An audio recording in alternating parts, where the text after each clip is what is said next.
ভারত পাকিস্তান সংঘাতের কারণে অনির্দিষ্টকালের জন্য স্থগিত করা হলো চলতি আইপিএল।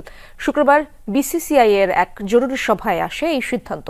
ভারত সরকারের পরামর্শে নেওয়া হলো এমন পদক্ষেপ। এদিকে বিদেশি ক্রিকেটারদের আপত্তিতে পিএসএল এর বাকি ৮ ম্যাচ আরব আমিরাতে সরিয়ে নিয়েছে পাকিস্তান ক্রিকেট বোর্ড।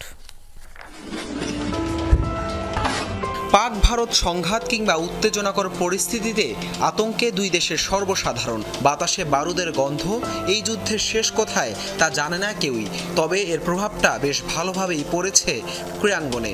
বিশেষ করে পাকিস্তান সুপার লিগ আর ইন্ডিয়ান প্রিমিয়ার লিগে এসেছে বড় ধাক্কা। দফায় দফায় বৈঠকের পর নিরাপত্তা ইস্যুতে এবার অনির্দিষ্টকালের জন্য স্থগিত করা হলো চলতি আইপিএল। শুক্রবার জরুরি বৈঠকের পর এই সিদ্ধান্ত জানায় বিসিসিআই। চলমান এই সংঘাতের জেরে বৃহস্পতিবার আইপিএল স্থগিত হয় ধর্মশালার দিল্লি পাঞ্জাবের ম্যাচ। ব্ল্যাকআউট হয়ে যাওয়ায় দ্রুতই মাঠ ছাড়তে বলা হয় দর্শকদেরও। এখানেই শেষ নয়, দুই দলের ক্রিকেটার, কোচিং স্টাফ, সম্প্রচার কর্মী সহ সংশ্লিষ্টদের নিরাপদে সরিয়ে আনা নিয়েও দেখা দেয় বিপত্তি। বিমানবন্দর বন্ধ থাকায় বাধ্য হয়েই বিকল্প হিসেবে ব্যবস্থা করা হয় বিশেষ ট্রেনের। এরপরই প্রশ্ন ওঠে, টুর্নামেন্টের বাকি ম্যাচগুলো মাঠে গড়াবে তো? আইপিএলের বিদেশি খেলোয়াড়রা ভারতে অবস্থান করাটা নিরাপদ মনে করছেন না। যত দ্রুত সম্ভব দেশে ফিরতে চান তারা। গণমাধ্যমে আসে এমন খবরও। তাতেই আইপিএলের ভবিষ্যৎ নিয়ে দেখা দেয় শঙ্কা। এরই প্রেক্ষিতে জরুরি বৈঠকে সরকারের পরামর্শে আইপিএলের বাকি অংশ স্থগিতের সিদ্ধান্ত নিয়েছে বিসিসিআই। এদিকে পাক ভারত যুদ্ধের প্রভাবে ইতিমধ্যেই পিএসএল এর বাকি ৮ ম্যাচ সরিয়ে নেওয়া হয়েছে আরব আমিরাতে। বৃহস্পতিবার রাওয়ালপিন্ডি স্টেডিয়াম এলাকায় ড্রোন হামলায় স্থগিত করা হয় পিএসএল ম্যাচ। দ্রুতই জরুরি বৈঠক ডাকে পাকিস্তান ক্রিকেট বোর্ড।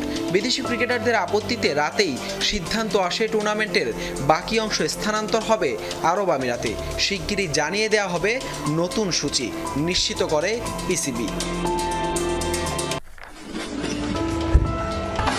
পাক ভারত সংঘাত কিংবা উত্তেজনাকর পরিস্থিতিতে আতঙ্কে দুই দেশের সর্বসাধারণ। বাতাসে বারুদের গন্ধ। এই যুদ্ধের শেষ কোথায় তা জানে না কেউই, তবে এর প্রভাবটা বেশ ভালোভাবেই পড়েছে ক্রীড়াঙ্গনে। বিশেষ করে পাকিস্তান সুপার লিগ আর ইন্ডিয়ান প্রিমিয়ার লিগে এসেছে বড় ধাক্কা। দফায় দফায় বৈঠকের পর নিরাপত্তা ইস্যুতে এবার অনির্দিষ্টকালের জন্য স্থগিত করা হলো চলতি আইপিএল। শুক্রবার জরুরি বৈঠকের পর এই সিদ্ধান্ত জানায় বিসিসিআই।